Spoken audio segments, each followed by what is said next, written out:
बिस्मिल्लाहिर्रहमानिर्रहीम। इफ्तिखार अहमद DNA के studio से आपको खुश आमदीद कहता है। मेरे हमरा मोहतरम सलीम बुखारी साहब, मोहतरम जावेद इकबाल साहब और लंदन में मोहतरम PJ मीर साहब तशरीफ़ रखते हैं। बातें आज फिर हमारे पास जो हैं वो सब सियासी ही हैं और क्या करें, सियासत से हमें दिलचस्पी बहुत ज़्यादा हो गई है। इमरान खान ने कहा है कि 3 चूहे मिल के मेरा शिकार करना चाहते हैं, हम इन्हें शिकस्त देंगे, ये NRO मांग रहे हैं, मैं NRO नहीं दूंगा। और उसने कहा कि ये PTI का कौमी असम्बली का रुकन है, उसको इन्होंने 20 हफ्ते 25 करोड़ रुपया देने की ऑफ़र की, लेकिन उस अजीम आदमी ने कहा कि नहीं, मैं पैसे नहीं लूँगा। और उन्होंने कहा अगर मैंने इनको NRO दे दिया तो पाकिस्तान से गद्दारी होगी। ये है जी हमारे प्राइम मिनिस्टर ऑफ पाकिस्तान की वो तकरीर जो मानसेरा में उन्होंने की। और आप देखें कि जो ये पार्ट 2 था इलेक्शंस का, वहाँ पे उसमें ये बहुत ज़्यादा इन्होंने जलसे किए और तकारीर की। हालांकि इनको जुर्माने भी हो रहे हैं, इनको नोटिस भी मिल रहे हैं, इलेक्शन कमीशन की ये बात नहीं मान रहे हैं, लेकिन वहाँ पे कोशिश कर रहे हैं कि जो शिकस्त इनको पहले हिस्से में हुई है उसको दूसरे में किसी के से मैनेज कर पाए। दूसरी तरफ बात चल रही है वहाँ पे कोर्ट में। अब कोर्ट में जो मामला है वो बहुत टेक्निकल है, अल्लाह जाने वो कहना चाहिए, मुझे नहीं कहना चाहिए। मैं 3 जजेस की मैं बात करके आपसे इजाज़त चाहूँगा। जो चीफ जस्टिस साहब हैं वो कहते हैं कि पार्टी को वोट ना देने वाला ख़यानत करते हैं, अमानत में ख़यानत बहुत बड़ा गुनाह है, ये उन्होंने कहा। जो एजाजुल हसन साहब हैं उन्होंने कहा वोटर इंतखाबी निशान पर मोहर लगाते हैं, किसी के नाम पर नहीं, पार्टी पॉलिसी के ख़िलाफ़ वोट देने वाले के ख़िलाफ़ कार्रवाई होगी। एक जज साहब कहते हैं कि मुझे ये समझ नहीं आ रही है कि ये लेके क्यों आए हमारे पास ये रेफरेंस तो वापस चला जाएगा, वापस भी जा सकता है। उधर आज गए हैं, स्पीकर की फिर मनमानी थी। और स्पीकर ने देखा भी नहीं कि लीडर ऑफ द अपोजिशन खड़ा होकर बात करना चाह रहा है, उसने अपना इजलास को कहा जी खुदा हाफिज़, फातिहा करवाई और वो चले गए। अब आसफ ज़ारी कह रहा है कि मैंने कच्चा हाथ डाला नहीं है। वो कह रहे हैं कि एक बंदा और नाराज़ हो गया PTI से, कोई मज़ारी नाम का आदमी है, कौमी असम्बली का रियाज मज़ारी कहते हैं, हो गया। अभी ये बहुत बात होती है, मैं नहीं करना चाहता जावेद साहब, लेकिन मजबूरी है कि मैं क्या कहूँ कि प्राइम मिनिस्टर कहते हैं कि नए आर्मी चीफ का फैसला जुलाई अगस्त में होता है, आर्मी चीफ की मुद्दत का अभी नहीं सोचा। उसने कहा है ये सितंबर में होता है। हाँ, मैंने उसने कहा है, मैं नहीं कह रहा। उधर एक मसला नया खड़ा हो गया जी पाकिस्तान के अंदर के जो जजेस के बारे में जिन राय का इजहार किया जा रहा है पिछले दिनों में। एक तो कादी फायदी साहब के हवाले से बात की गई, लेकिन फिर हमने देखा कि एक बहुत ज़बरदस्त डिबेट उन्होंने भी शुरू की सुप्रीम कोर्ट बार एसोसिएशन के। उस पर कुछ चीफ जस्टिस साहब थोड़े से कुछ तिलमिलाए हुए का लफ्ज़ पता नहीं मुनासिब होता है नहीं होता, ऐसे ही लगता है कि अदलिया और जजों पर इल्ज़ामात लगाना, उंगलियाँ उठाना बंद कर दें, फैसलों पर तनकीद करें, जजों की ज़ात पर नहीं। Vice chairman Pakistan bar council का जजेस को तनख्वाहदार मुलाजिम कहना इंतहाई नामुनासिब है, किसी दबाव में काम नहीं करते, बेंच तश्कील देना और केस किस बेंच में लगाना है ये चीफ जस्टिस का अख्तियार है, अदलिया आइनी किरदार अदा करती है। ये हैं जी वो अहम पॉइंट्स जिनके ऊपर आज गुफ्तगू करेंगे। कहाँ से शुरू करें बुखारी साहब, आप बताइएगा, मुझे मेरी मदद कीजिए। आज वो वैसे 162 में से 159 थे आज जो ये लोग वहाँ पर गए थे वोट ऑफ नो कॉन्फिडेंस के लिए, लेकिन वहाँ पे फातह से फारग होकर आगे जाम अब्दुल करीम जो पीपल्स पार्टी वाले, अली वज़ीर को नहीं थे, और चित्राल से MMA का एक आदमी नहीं था। और एक अच्छी बात हुई है कि उन्होंने मुतालबा कर दिया कि उसको लेके आओ, अली वज़ीर को लेके आओ। ये एक बड़ा मैं खुश हूँ इस बात पे कि कम से कम एहसास तो हुआ ना, कोई MNA बैठा हुआ है किसी जेल में और उसका भी हक बनता है कि वो पार्लियामेंट में आए। जी बुखारी साहब। जी आपने काफ़ी फैला दिया मामले को, फैला दिया कि जहाँ से जिसकी मर्जी आए वो बात करे। मैं यही कहने वाला था कि आपने बिल्कुल ठीक फैलाया, क्योंकि मामले की नौयत ऐसी है कि इसके हर पहलू के ऊपर गुफ्तगू होनी चाहिए। तो शुरू करते हैं जी। पहले तो अदालत से आपने कहा कि अदालत में आज जो कार्रवाई हुई, देखिए अदालत के सामने इशू ये नहीं है कि उन्होंने आइन नए सिरे से तहरीर करना है। उनके सामने इशू ये है कि जो आर्टिकल 63A है इसकी आप तशरीह फरमा दें। तशरीह और री राइटिंग ऑफ द कॉन्स्टिट्यूशन में बहुत फ़र्क है, और उसकी तशरीह में ये है कि अगर कोई वोटर या कोई MNA अपनी पार्टी के ख़िलाफ़ वोट देता है तो ये एक गलत इकदाम है, इसकी सज़ा तजवीज़ है, सज़ा देने का तरीका भी तजवीज़ है। फिर तशरीह काहे की चाहिए, मेरी समझ से ये चीज़ बहुत बालातर है। तो एक तो ये बात समझ लेनी चाहिए कि, और मैं समझता हूँ कि जिस तरह के रिमार्क्स आज हमने देखे जजेस ने दिए और चीफ जस्टिस साहब ने भी दिए सिवाय एक जज के, तो वो बाकी उससे समझ ये आती है कि ये बात उनको भी अच्छी तरह से पता है। इसलिए एक जज ने ये भी राय दी कि हम शायद ये रेफरेंस जो है वो वापस भेज दें, जस्टिस एजाजुल हसन जी। उसकी वजह यही है कि इसके ऊपर इससे ज़्यादा बहस हो नहीं सकती। तो एक ये तो हो गया अदालत का मामला। दूसरी तरफ स्पीकर का रवैया जो है उसके ऊपर आपने बात की। देखिए, स्पीकर के बारे में हम अपने प्रोग्रामों में कह चुके हैं कि he is not the custodian of the house, he is custodian of PTI। और आज जो Bilawal custodian of the PTI है और he is a product of the PTI, he is a protector और कस्टोडियन ऑफ PTI। अब चलते हैं कि बिलावल जरदारी ने उनके बारे में क्या कहा। उन्होंने बिल्कुल ठीक कहा कि वो उनके सहूलतकार हैं, ही इज़ ए फैसिलिटेटर। जिस तरह का आज रवैया था उनका, पिछले इजलासों में जो रवैया था, उन्होंने ये भी नहीं देखा कि लीडर ऑफ द अपोजिशन अगर पॉइंट ऑफ ऑर्डर पे खड़ा होता है तो उसको सुनना पड़ता है। बेशक माने ना उनकी बात, आप उनको तकरीर ना करने दें, लेकिन आप उसको माइक डिनाई नहीं कर सकते। तो जिस तरीके से वो एक रूठे हुए आदमी की तरह से बगैर उस तरफ देखे अंदर चले गए, वो रवैया जो है उसके ऊपर भी बातचीत हो रही है। दूसरी बात यह है कि आज इमरान खान साहब ने अपने जलसे में जिस बंदे को 25 करोड़ रुपए पेश करने की बात की है कि बिला ज़रा उस MNA से ये तो पूछें लेके कौन आया था वो पैसे।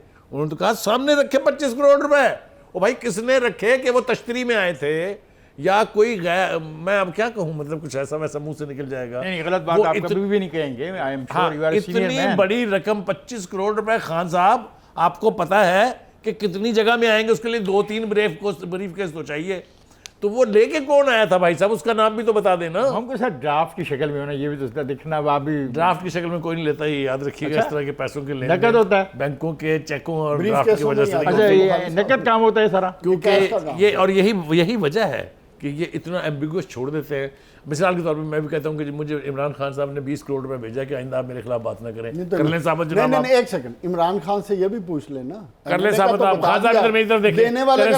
देने वाले का नाम भी पीछे आप साबित कर सकते हैं। ये जो बात है बुखारी साहब कह रहे हैं इनको पैसे भेजने इमरान खान ने। एक इशू रह गया आपका, अगर आप इजाज़त दें मुझे। वो था जो चीफ जस्टिस साहब ने आसन भून साहब के बारे में ख़ास तौर से ऑलमोस्ट नाम लेके उनसे कहा कि आप तनकीद कर रहे हैं, बड़ी जाती है। पहली बात तो यह है कि जनाब, इस हवाले से काजी फायज़ ईसा का ख़त हमें नहीं भूलना चाहिए। उन्होंने ख़त में इस 5 रुकनी जो पैनल है ऑफ जजेस जो सुन रहा है इसको, उसके हवाले से इंतहाई संजीदा बात की थी। उन्होंने कहा रवायत ये है कि जब आप इस तरह का बेंच बनाएं तो उसमें सीनियर 3 जजेस को रखा जाता है। आपने एक 13वें नंबर का उठा लिया, एक 9वें नंबर का उठा लिया, एक 7वें नंबर का उठा लिया है। तो अगर उन्होंने बात की थी तो इसका नोटिस लिया जाना चाहिए। काजी फायज़ ईसा सीनियर 3 जज हैं, एक्सपीरियंसड हैं। दूसरी बात ये कि बार काउंसिल के जो भी ऑफिस बेरर होते हैं, आप डिक्टेट नहीं करा सकते। चीफ जस्टिस साहब माफ़ कीजिएगा, मैं इंतहाई तज़ीम से, इंतहाई अदब से आपके गोशगुजार कर रहा हूँ कि जो नेशनल इश्यूज़ हैं, नेशनल मामला जात हैं, जो तरीक़ाकार है, जो जजेस के एटीट्यूड्स हैं, जो उनके फ़ैसले हैं, उस पर बार को ये हक़ पहुँचता है कि वो अपनी राय का इजहार करें। तो मैंने कोशिश की, आपने जितने भी खान साहब इशू खोले थे उसके ऊपर छोटी छोटी मैंने अपनी राय पीछे दे दी। देखिए, सबसे पहले जब हम जुडिशरी की बात करते हैं तो आई थिंक हमें इन लेटर एंड स्पिरिट जुडिशरी को रिस्पेक्ट करना चाहिए। हम जुडिशरी को हर किसी पॉलिटिकल कोई भी मसला होता है, हम जुडिशरी को वहाँ इम्प्लिकेट कर देते हैं। I think we should avoid that. Bukhari साहब बिल्कुल सही है। अगर किसी ने बात करनी है, let the bar council speak on it, because they are the, अब मैं कहूँगा कि right people, they understand law. हम बाहर बैठ के जजेस की ऐसी की तैसी करते हैं यार। किसी इंस्टीट्यूशन को तो छोड़ दो यार, खुदा के लिए। कोई पॉलिटिकल मसला होता है, वो जजेस या जुडिशरी के अंदर आती है, एग्जीक्यूटिव शोर में कहता है जी इंटरफेरेंस है। 1991 में ये जस्टिस नसीम हसन शाह ने जब कैटेगोरिकली कहा कि मैंने एग्जीक्यूटिव और जुडिशरी को सेपरेट किया है, तो लेट इट बी। लेकिन आज भी वही चीज है, वही गंद आ रहा है कि जहाँ कोई पॉलिटिकल एक्सक्यूज मी पॉलिटिकल कोई डायलेमा होता है। पीछे माफ हम कीजिएगा, जुडिशरी को पकड़ लें। पीछे आपने जो फिक्रा भी इस्तेमाल किया, यही पॉइंट है रेज किया गया सुप्रीम कोर्ट के रजिस्ट्रार के बारे में कि जब अलग कर दिया गया तो रजिस्ट्रार क्यों लिया गया है जिसका तल्लुक जुडिशरी से नहीं है, एग्जेक्टिव से है। यही तो पॉइंट है जिस पॉइंट पे बहस हो रही है। चलें जारी रखें आप। देखिए ना, देखिए यही तो वजह है इफ्तिखार, हम आगे बढ़ते नहीं है। कोई क्राइसिस आता है, हम किसी ना किसी कवर के अंदर चले जाते हैं और वो कवर लेके हम एक बेमानी बहस शुरू कर देते हैं। This is not the need for it. Justice Ejazul Hasan ने बड़ी अच्छी बात की, अभी बुखारी साहब ने भी उसका रेफरेंस दिया है कि देखो वो वापस भी ले सकते हैं, लेकिन at the end of the day this is not the right way, morally this is not the right way, बिल्कुल ठीक है, लेकिन at the end of the day sir morality किधर है मुझे बता दें आप, all around where is it, हम क्या where it suits us morality है, where it doesn't it there is no morality. So I think we should have all the cards in the same box, rather be selective about it, and that is what we need to be doing. जी Javed. PJ मैं ना morality से शुरू करता हूँ कि morality तो खैर पिछले 35 साल से ये कौम तलाश कर रही है, और बदकिस्मती से किसी को ये मोरालिटी नाम की चीज़ सिर्फ किताबों में मिलती है या सुनने को मिलती है. अमली तौर पे ये मोरालिटी सिर्फ ख्वाबों में रह गई है.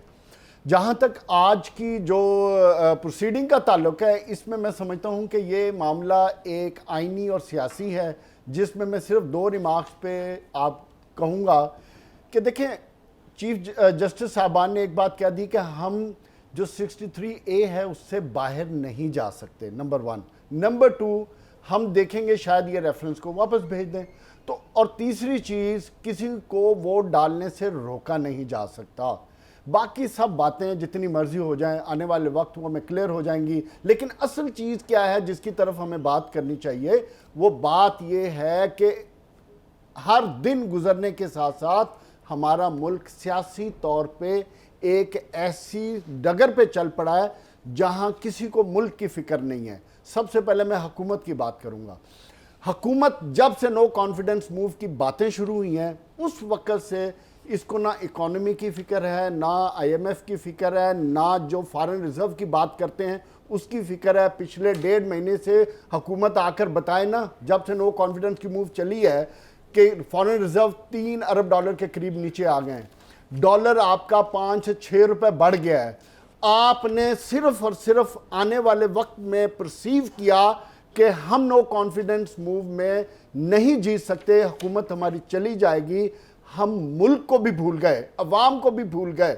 छोड़ दें, उन्होंने 35 साल में आपने जो बयानिया दिया है कि चोरों का टोला इकट्ठा हो गया, वो एक बात की बात है. वो चोरों का टोला है या नहीं है, वो एक बात का क्वेश्चन है. बट द क्वेश्चन इज, आप सिटिंग गवर्नमेंट हैं, आपका काम है हुकूमत को सही अंदाज में चलाएं. हुकूमत को सही अंदाज में चलाते तो शायद ये चीज़ ना होती.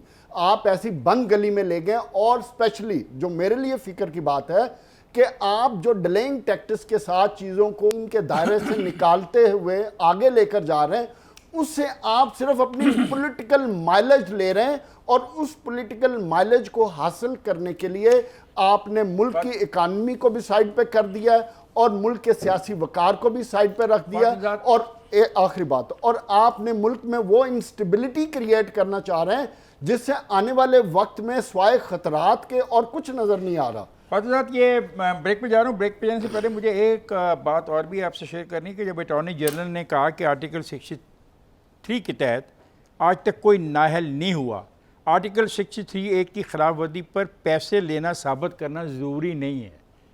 इल्ज़ाम सिर्फ ये है कि उन्होंने पैसे भी लिए, और इनका सारा इन्होंने मुकदमा ये बनाया है कि पैसे ले के जा रहे हैं, ये असूल पर नहीं फैसला कर रहे. तो कहते हैं कि आर्टिकल 63 की खिलाफ वर्जी पर पैसे लेना साबित करना ज़रूरी नहीं है. इसमें तो मैं फिलहाल तो मैं ब्रेक पे जा रहा हूँ. जब मैं वापस रेफरेंस दे दें, नहीं, जब मैं वापस रेफरेंस जो प्रोविंशियल असेंबली बलूचिस्तान में एक मिनिस्टर हैं इस वक्त, वो बाकायदा सीट हुए, उन्होंने इस्तीफा दिया और अगला इलेक्शन लड़ा और आज असेंबली में बैठे हुए. प्रेसिडेंट तो सेट है. फातिह साहब, मैं जा रहा हूँ ब्रेक पर, जाएगा नहीं, मेरे साथ रहेगा.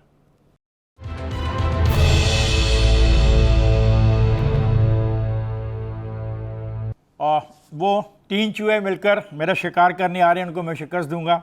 उसके जवाब में कहा है अता सरदार अख्तर मैंगल ने, हुकूमत राह फरार अख्तियार कर रही है. असद महमूद साहब कह रहे हैं पार्लियामेंट के अंदर और बाहर भरपूर क़ुव्वत का मुजाहरा करेंगे.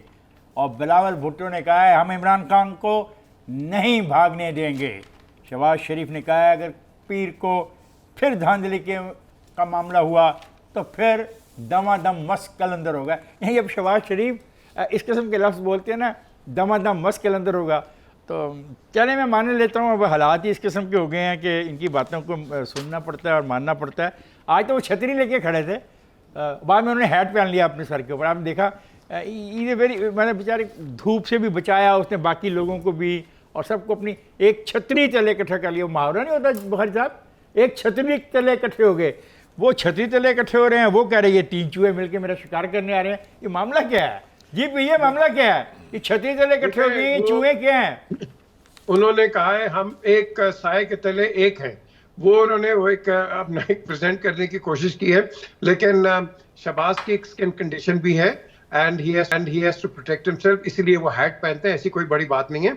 लेकिन यहाँ बात यह है कि देखिए यूनिटी कहीं भी नहीं है आपके पास। ये कायद आज़म ने जब हमें पाकिस्तान दिया था तो ये जो 3 लफ्ज उसने दिए थे हमें, unity, faith and discipline, he was so right. वो फार साइटेड आदमी था, उसने कहा कि ये, और आज हम उन्हीं चीजों पे हम उलझ रहे हैं, unity, faith and discipline. No discipline, आप देख लो पार्लियामेंटेरियन टॉक क्या है। आप अभी आपने इसका जिक्र किया, ये क्या टॉक है पार्लियामेंट? ये टॉक है भाई, आप इख्तलाफ रखो, आप एक दूसरे से जो मर्जी कर, यार कुछ तो तहजीब तो रखो। कौन कह रहा है ये 3 चूहों वाली बात? कौन कर रहा है? वो भी तो पार्लियामेंटेरियन है ना, वो भी तो पार्लियामेंटेरियन है ना, ये नहीं है? मैं सारों की बात और वो तो एक पार्टी का सरबराह भी है, और वो पार्टी सदार में भी है। एक की बात नहीं करता, मैं तमाम पार्लियामेंटेरियंस की बात करता हूं। एक एक्शन होगा, उसका रिएक्शन होगा, रिएक्शन होगा, प्रोवोकेशन होगी, प्रोवोकेशन होगी आपके सामने। आप कह लो कि बुखारी साहब, ये प्रोवोकेशन अगर होगी तो फिर एक जलसा भी हो रहा है, लाखों लोग उस जलसे में जा रहे हैं। आज आपने मानसेरे वाला जलसा देख लिया, उनकी ज़बान देख ली, उनका लहजा देख लिया, उनकी सोच देख ली, सब कुछ आपकी समझ में आ गया होगा। मुझे उनकी सोच, उनका लहजा, उनकी क़ुव्वत का इजहार, उनका बड़ा जलसा, ये सारा कुछ देख के, मैं चूँकि हिस्ट्री का स्टूडेंट हूँ, मुझे हिस्ट्री से रेफरेंसेस ड्रॉ करने पड़ते हैं। अगर आपको याद हो कि 1 जुलाई को पार्लियामेंट के अंदर से स्पीच की थी भुट्टो साहब ने, और ये ठोक बजा के कुर्सी के बाजू पर हाथ मार के कहा था ये कुर्सी बहुत मजबूत है, and only 4 days later he was in jail. तो ये जो मैं आ रहा हूँ ना, साजिश भुट्टो साहब के खिलाफ एक साजिश हुई थी। वो साजिश अपनी जगह में, वैसे आपको एज आई सेड मैं एक रेफरेंस ड्रॉ कर रहा हूँ। तो ये जो जिस वक्त आप किसी चीज़ की पोजीशन के हवाले से कमज़ोर होते हैं, तब आप बड़े बड़े स्ट्रॉन्ग नारे मारते हैं। ये सारे नारे, वो चूहे हैं, वो फलां हैं, वो फलां हैं, ये ज़बान इस्तेमाल करने पर दूसरों को भी मजबूर कर रहे हैं। मैं फिर एक बार कहता हूँ कि लफ्ज़ों का इंतखाब करने के लिए बहुत एहतियात से काम लेना पड़ता है और लेना चाहिए, क्योंकि अगर दूसरी तरफ से भी यही ज़बान इस्तेमाल की गई तो फिर बात निकलेगी तो फिर दूर तलक जाएगी। इसको अवॉइड करना चाहिए, और ख़ास तौर से एक मुल्क के प्राइम मिनिस्टर को ऐसा लहजा और ऐसे अल्फाज का चुनाव नहीं करना चाहिए जो उसके ओहदे और उसके मकाम के बराबर ना हो। एनीवे, इस पर अच्छे बुरे की जंग में मेरा साथ दो, इस पर साथ नहीं। पहली बात ये है, ये इनको बदी और नेकी का फरिश्ता बनने का हक किसने दिया जनाब? वो कह रहे हैं अच्छे और बुरे की जंग है, होता है तो आप न्यूट्रल ना रहें मेरे साथ। कहने से क्या होता है भाई साहब? मुझे देखिए, फिर मैं आपको बताऊं, अगर आप उनको एज ए रूलर लें, उनकी नाकामी, उनकी नाअहली, उनके मिस गवर्नेंस, किसी सबूत की ज़रूरत नहीं है।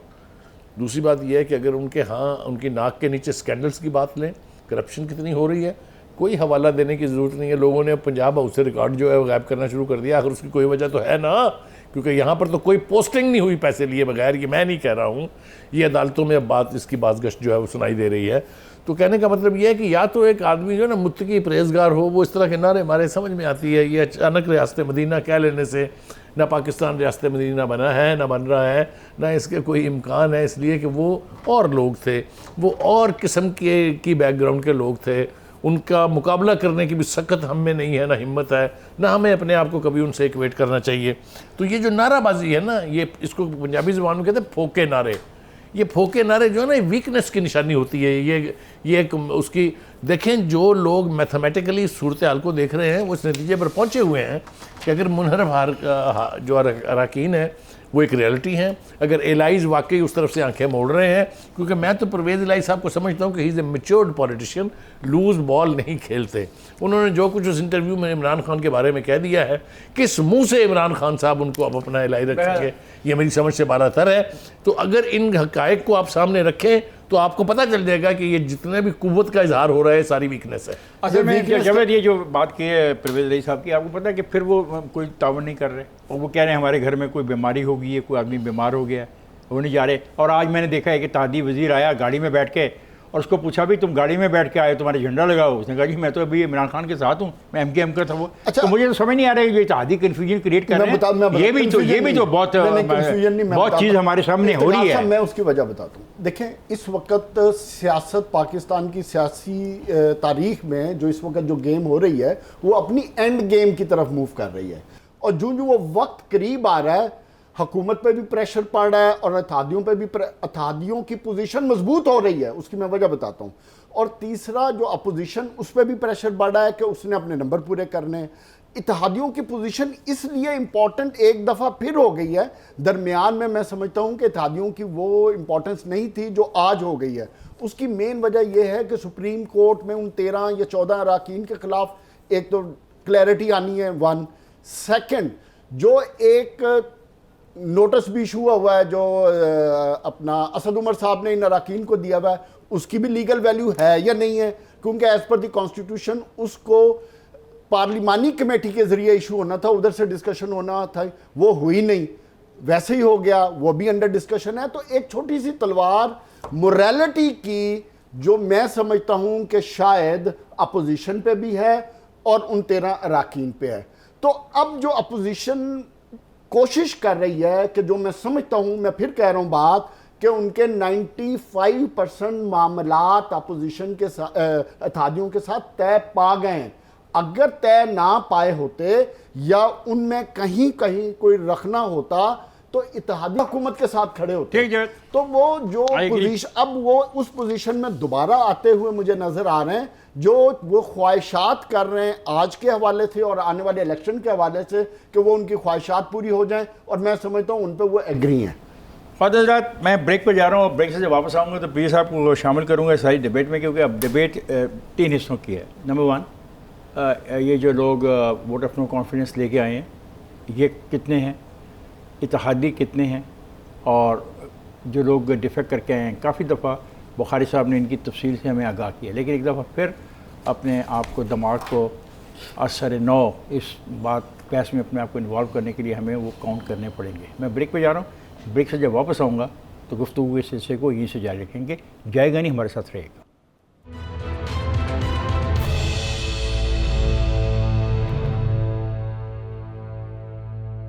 बल्कि मैं ख्वातीन हज़रात, पीजे आप क्या समझते हैं कि अब फाइनली आप क्या समझते हो? मुझे फ़िलासफ़ी में मत ले जाना, मुझे ये बताओ कि अगर ब्रेकअप आपके सामने हो तो आप क्या ब्रेकअप करोगे?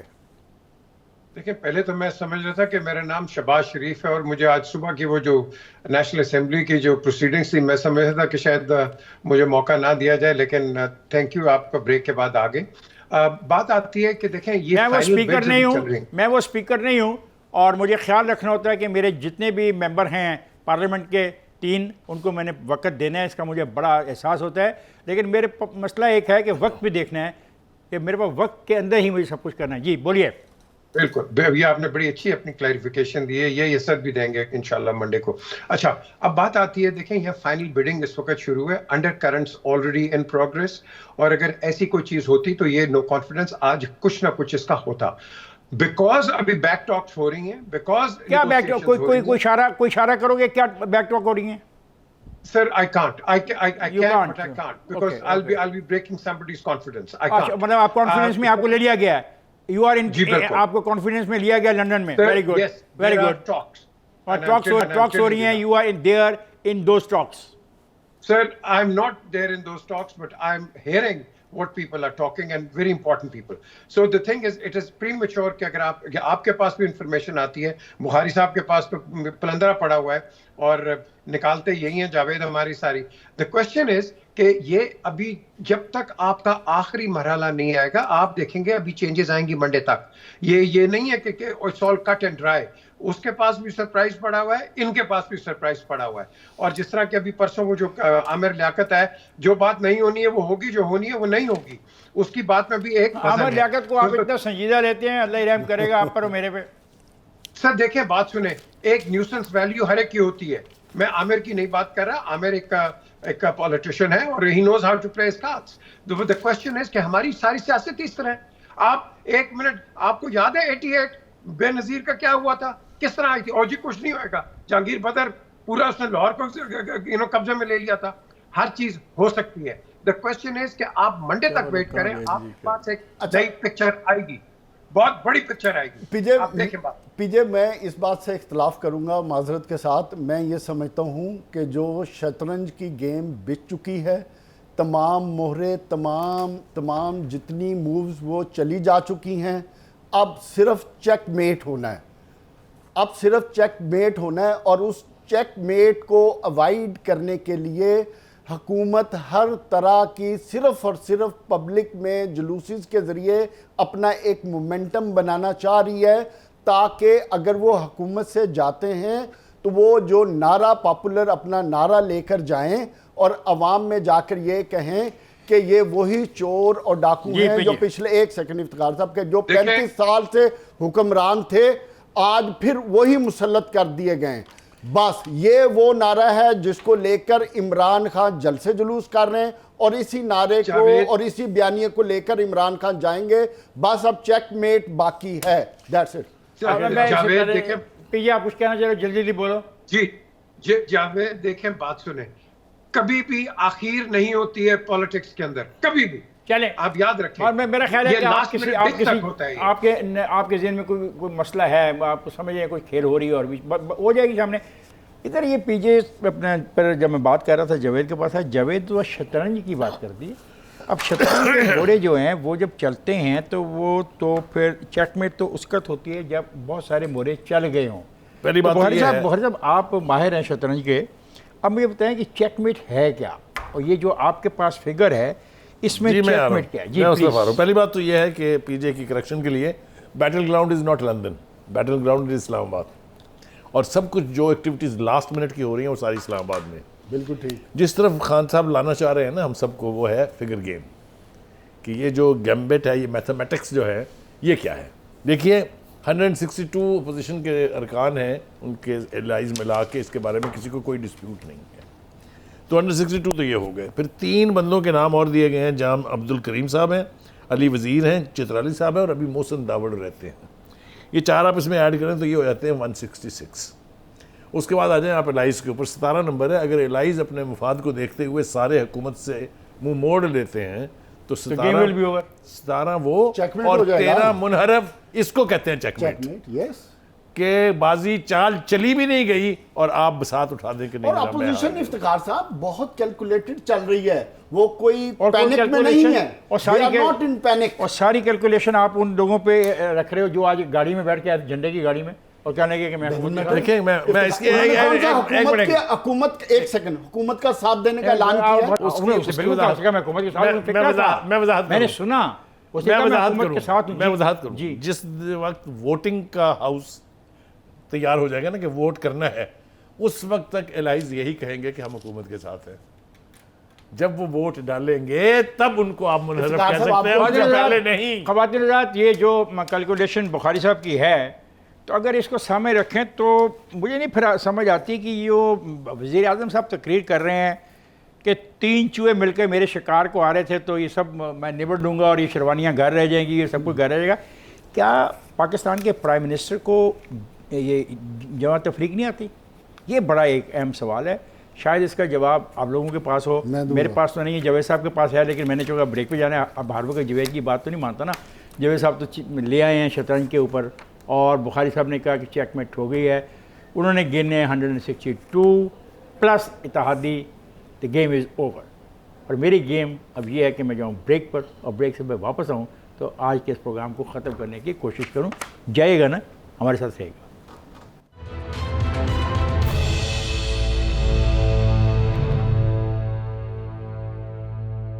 Welcome back. ख़वातीन साहब, बात यह है, जुमे को हम गुफ्तगू कर रहे हैं, हफ्ता बीच में है, इतवार, और फिर इतवार को एक बहुत बड़ा शो होगा तमाम सियासी पार्टियों का इस्लामाबाद के अंदर, और इसको सारी दुनिया देखेगी, सब लोग वॉच करेंगे, और जिनके मफादात इस पाकिस्तान की सियासत में बहुत गहरे हैं और परमानेंट हैं, वो भी इसको देख के मुमकिन है सोचें कि मामला किधर जा रहा है, और फिर उनके लहजा क्या होगा इन जलसों में, जो ज़बान इस्तेमाल की जाएगी वो किस हद तक चीज़ों को इस तरफ ले जा सकती है जहाँ पे एहसास हो कि मामला बिगड़ जाएगा।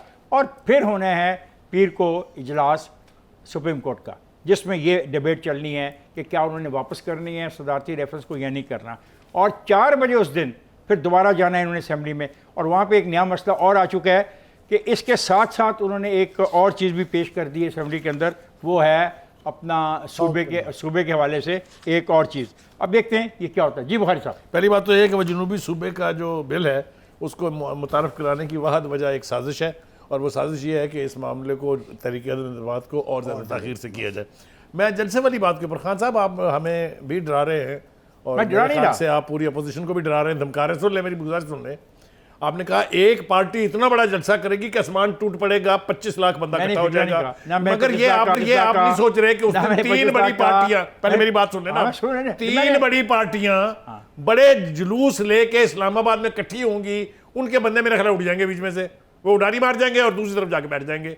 ये मतलब इतना नाइव नहीं होना चाहिए, हमें इतना यानी ज़रूर कॉन्फिडेंस होना चाहिए कि ये एक अच्छा मुकाबला होगा। अगर मुकाबला बंदे जमा करने का ही है तो मैं आपको ये यकीन से बता रहा हूँ ऐसा नहीं होगा कि पीपल्स पार्टी, JUI और पाकिस्तान मुस्लिम लीग नवाज इनके बंदे कोई 13 होंगे या 14 होंगे, ऐसा नहीं है। अच्छा। मुकाबला होना है तो होगा, लेकिन असल मुकाबला जो है वो बंदों का नहीं। इनकी बात ठीक है कि जहां उसको कंसिडर है वो होगा, वो अपनी जगह है, लेकिन असल बैटल ग्राउंड और जो शतरंज की बसात है वो बिछी हुई है पार्लियामेंट हाउस। अच्छा पीजे 1 मिनट विद यू। सर जितनी मर्जी बातें कर लें, ये अपोजिशन जो PDM है, मौलाना फजल रहमान ने दोनों मेजर पॉलिटिकल पार्टीज को एक डिलेमा में डाल दिया है, क्योंकि at the end of the day governance दोनों ने करना। अगर आएंगे तो ये दोनों में से एक आएगा गवर्न करना, या कोलिशन या एक। अब ये क्या यू टर्न मार जाएंगे जिसकी आप और हम बात करते हैं कि कीमतें कम हो जाएंगी, FATF हो जाएगा, IMF अलग हो जाएगा, वर्ल्ड बैंक अलग हो जाएगा। ये हमने नहीं कहा, ये वैसे FATF वगैरह और ये इन चीज़ों की बात हमने नहीं की, वो कल करेंगे, कल के प्रोग्राम में डिस्कस करेंगे। अगर ये चेंज आती है फिर क्या होगा। लेकिन एक चीज है जो आप बात कर रहे हैं ना चेकमेट की, चेक उसी ने करना है, और my friend or mates are there as well. So ये इन द एंड जो फाइनल डिसीजन है सर वहीं से आएगा, याद रख लेना आप। जी I disagree with this, sorry PJ, final decision कहीं से नहीं आएगा, फाइनल डिसीजन असेंबली से आएगा और फाइनल डिसीजन नंबर गेम से आएगा। और जो इफ्तिखार साहब बात कर रहे हैं, अगर फैसले जलसे, जुलूसों, तकरीरों, नारों से होने होते तो शायद फिर असेंबलियों की ज़रूरत ना होती। अगर एहतसाब तकरीरों से होना होता तो फिर अदालतों की ज़रूरत ना होती। अगर लोगों को जेलों में डालना होता तो फिर ना अदालतों की ज़रूरत होती, ना प्रोसिक्यूशंस की ज़रूरत होती। तकरीरें अपनी जगह पे, जलसे अपनी जगह पे, फैसला असेंबली में होगा, फैसला नंबर गेम से होगा। और आखिरी बात, मैं फिर बात एक कह रहा हूं कि अपोजिशन ने अपनी नंबर कंप्लीट की हुई है and they are going to make a checkmate. जितना बड़ा मर्जी जलसा कर लें, जो मर्जी ट्रम्प कार्ड यूज कर लें, कुछ नहीं होने वाला। मैं मेरा फ़र्ज़ था कि जो चीज़ मैं महसूस करता हूँ वो मैं आपसे शेयर करूँ। मैंने कहा कि जुम्मा, हफ्ता, इतवार और पीर मेरा काम था, ये मैं आपको बताऊँ, और मैं इसको भी इग्नोर नहीं कर सकता कि वहाँ पे जलसे होंगे। और मैं इस बात से भी डिसएग्री करता हूँ कि जलसों की कोई अहमियत नहीं होती। ये देखा जाएगा कि वो जलसे कैसे होते हैं, उनकी ताकत क्या होती है, कौन क्या कहता है, उसमें ज़बान क्या इस्तेमाल की जाती है, उसमें थ्रेट क्या किए जाते हैं, उनमें उनके ज़हन के अंदर है क्या। जब ये सुना जाएगा, देखा जाएगा, तो फिर उसके फ़ैसले करने पड़ेंगे उन लोगों को भी जो लोग फैसले करते हैं। ख़ुद मुझे अब आज के इस प्रोग्राम को ख़त्म करना है। मैंने तो जो महसूस किया वो आपसे शेयर कर लिया। जुमे को मैं बात कर रहा हूँ, हफ्ता, इतवार और पीर है, और इतवार को जलसे होने हैं। साफ ज़ाहिर के जलसों में जो बात होगी उसका भी बड़ी वक़्त होगी, उसमें भी नज़र आएगा कि पाकिस्तान में हुक्मरान तबका क्या कहता है, हुक्मरानी में आने वाले क्या कहते हैं। फिर अदालत का एक फ़ैसला आएगा मुमकिन तौर के ऊपर, और फिर उस दिन पीर वाले दिन जाके जाना है असेंबली के अंदर। अब उस दिन वोटिंग होती है नहीं होती है, स्पीकर का रवैया क्या होता है, क्योंकि शहबाज शरीफ कहता है कि उस दिन दमादम मस करना होगा। मुझे आज के इस प्रोग्राम से इजाज़त दीजिए, अब आपसे मुलाकात होगी कल। खुदा हाफ़िज़।